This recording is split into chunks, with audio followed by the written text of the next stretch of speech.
Welcome back everybody to another Auto World Zone video. Two 458 cc's, that equates to over 800 cc's per cylinder. In other words, each cylinder is significantly bigger than an entire Yamaha M07, and here is another jaw-dropping number, 225 Newton meters. A 1390 Super Duke, the king of torque in my opinion, only makes 145. Now, I won't lie, I am not a cruiser guy, but that engine and those numbers excite me, and the sheer size of it scares me. Look at this. At full steering lock, with me tucked back into the seat properly, I can't even reach the handlebars like a child. It really points out that growth spurt that I never had. It also weighs about 320 kg or 700 lb.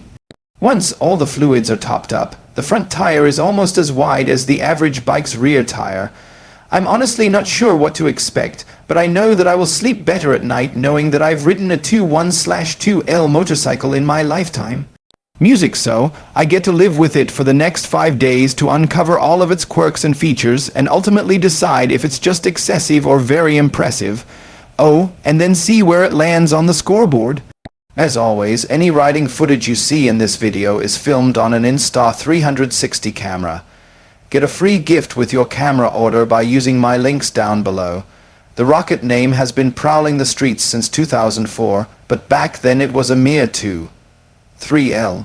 It's undergone a lot of changes in the last 2 decades, but it's always maintained the same absurd approach. This is the latest iteration, the Triumph Rocket 3 Storm. Well, actually, this is the R model, or the sportier model, and it starts at about $25,000. There's also a GT model that's even more comfortable with foot pegs that are further away, handlebars that are closer to the rider, a backrest for your passenger, and a slightly bigger windscreen. But Triumph Johannesburg let me test the R model because I couldn't reach the foot pegs on the GT model. But don't worry, they sell smaller Triumphs as well. So, if you're local and looking for a new bike, a used bike, a workshop with thorough technicians, or even just some accessories and apparel, definitely stop by Triumph Johannesburg.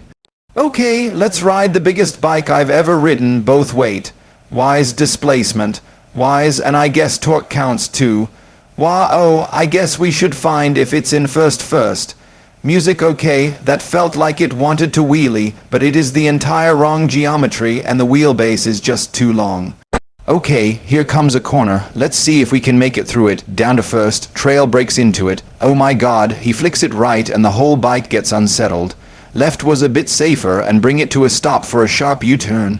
Now, this is undoubtedly a quirky bike, but here are a few interesting quirks I've already noticed just on my ride home from the dealer. For starters, can you see this silver line on the tank? I think they call it a coach line. Well, this is hand painted on from the factory just like Rolls-Royce does, so if you look really closely, you can actually see the imperfections in it, not to mention the tank is being held down by this metal strap.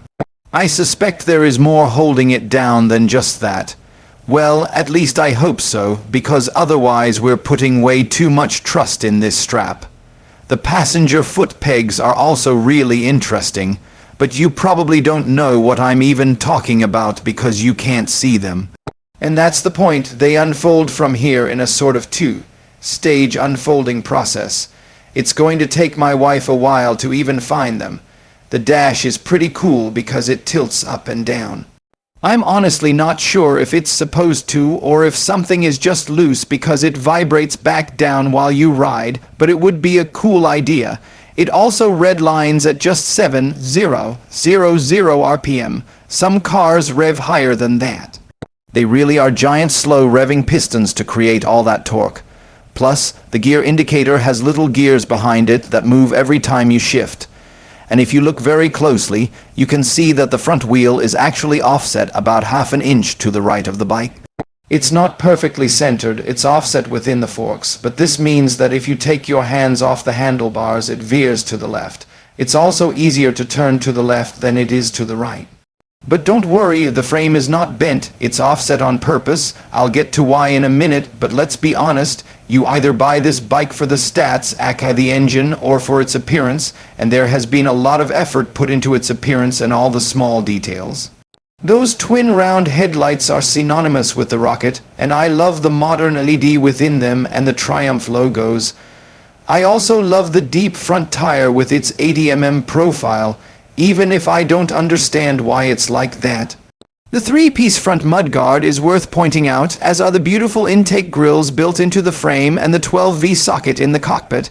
I love the metal caps on all the fluids hiding the real caps underneath them.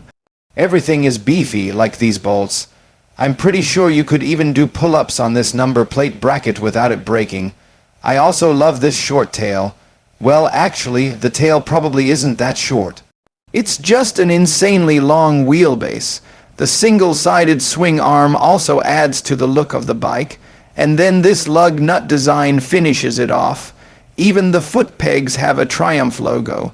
When I test rode the 2025 Speed Triple, the mirrors were pointed inwards and visibility was poor.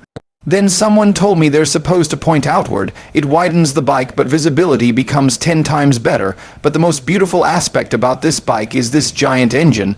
The left-hand side has the gorgeous intake manifold, and the right-hand side has the lovely headers. Polished fins all over the engine, the displacement stamped on the valve cover, and this giant number is the reason the front wheel is offset. It's designed to combat crank torque because this is the biggest mass-production motorcycle engine in history. The crankshaft is huge. When you blip the throttle, the bike tugs to the left. Music BMW Boxer engines do the same, but at smaller scale. That's why Triumph offset the wheel. Another byproduct of that engine is the angry rumble it makes. Although in neutral, a soft limiter stops you from hearing it fully. Another soft limiter, that's better. Music, I kind of feel like an imposter riding this thing because I'm small and not a cruiser guy. But you get used to the riding position, and yes, I probably look like I'm compensating for something, but it's worth it. Cracking the throttle is unlike anything I've experienced. My microphone couldn't keep up. Let's open her up. Holy, I feel like I'm hanging on for my life. Try to keep it between the lines. Yes, it makes tremendous torque, but it also weighs a lot and has a yacht-length wheelbase. Interesting experience. Sport bikes need technique to keep the front down. The Rocket, it just goes. No wheelie, no fuss. Grip for days. Quick shifter easy. Steering stable. Every gear shift vibrates the whole bike. I had a bit of an accident filming. Camera slipped on an oval bar and touched the ground scratched, but lenses survived thanks to being replaceable. The Insta360 has wind guards, night modes, wide lens, and lets me choose framing later. Still, near 4K after cropping, best 360 cameras around, free gift bundle if you use the link. The weight plays a big role, literally.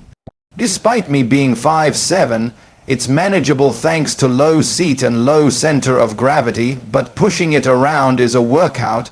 People say the weight disappears when riding, yes and no. Light when weaving gently, but when you want pinpoint accuracy, it starts falling apart. But that's not its purpose.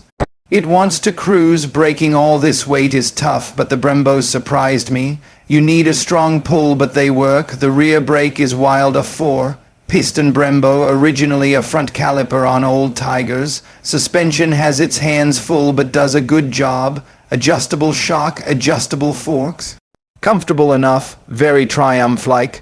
Solid switchgear, good data on screen, custom modes. Cruise control, ABS/TC mainly for safety. I also got my wife's opinion.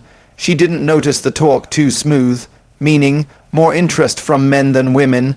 She found the seat comfy, hard to mount but easy to get off. Awkward tank, high foot pegs. She'd prefer the GT model. The Rocket is an icon. I kept telling everyone it's a 2.5 liter motorcycle.